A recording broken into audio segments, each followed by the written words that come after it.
before I turned 18, I got my first state prison sentence. I got a 3 to 5 year sentence. I ended up turning that 2 years into 5 years. Yeah, I did about 4 years locked in the hole because of my behavior. And I remember I was in the hole. The hole consists of, it's prison within prison is the best way I can explain it, okay? So the cell is smaller, there's double doors, there's no human contact, there's a very limited amount of time where you're coming out of that cell. It's about 1 hour a day, and when you come out, you are in a dog kennel, walking back and forth in your shackles. And one day a guard came to my cell and said, I hadn't talked to another human being in quite a while, and he said, hey, you have a visitor. I said, I think you got the wrong cell, buddy. I haven't had a visitor since I've been in prison, never mind since I've been down here in the hole. And he said, no, you have a visitor. And they chained me up with my waist chains and my leg chains, and they brought me out to the visiting room, and my mom was sitting there. They come to my cell, same guard, and he says, hey, got good news for you. You've been in for 5 years. You're all done. This was a Friday afternoon. He said, on Monday, you're getting out. And after doing 5 years in prison, just 1 month later, I was homeless again and fully addicted to alcohol. And that night, God intervened on my behalf, and I was arrested. And I was arrested in a complete blackout for robbing a Boston police officer's home. Yeah, real genius I was. It was 6 months later since I walked out of that maximum security state prison after 5 years. And I was back in court. And the district attorney was talking about a life sentence for house invasion, because that's what that crime carries in the state of Massachusetts. And ultimately, I got a brand new 6 to 9 year sentence. 6 to 9 years. So a week or two goes by, Father says to me, hey, listen, I really need this chapel clean for Sunday Mass. So why don't you come on Saturday evening? Hey, Mom, hey, I got some news for you.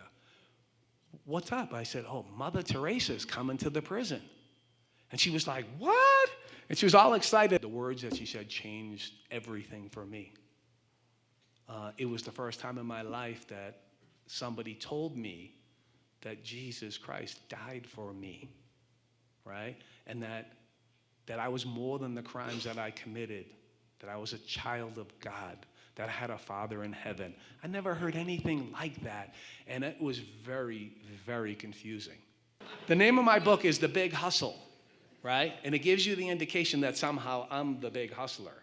No, Father James Freitas is the big hustler. Father James Freitas is hustling for the Lord, right? So there ain't nothing he won't do to get you to the foot of that cross. But the time came, and Father said, you are ready to be confirmed into the Catholic Church. I get out, and I'm going to the meetings, and I'm not drinking, and I got a job, and I'm going to church, and I was empty again.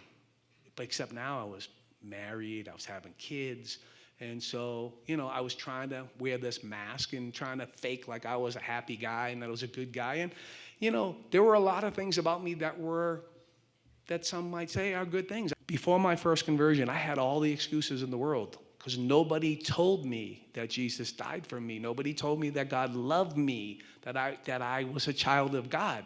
Nobody told me that. Nobody told me that I had a Father in heaven that would care for me and love me. Nobody told me any of those things. So I had legit excuses up until that conversion. But after that, I had nothing. God revealed himself to me in a major, major way, and I turned my back on him.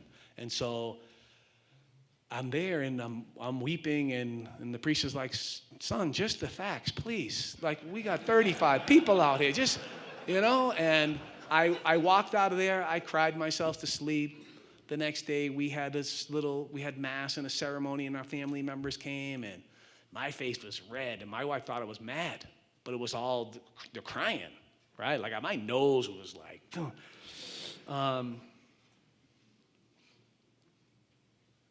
those men on that retreat remind me a lot of the men that I've met here this weekend. Brothers, you got something special here.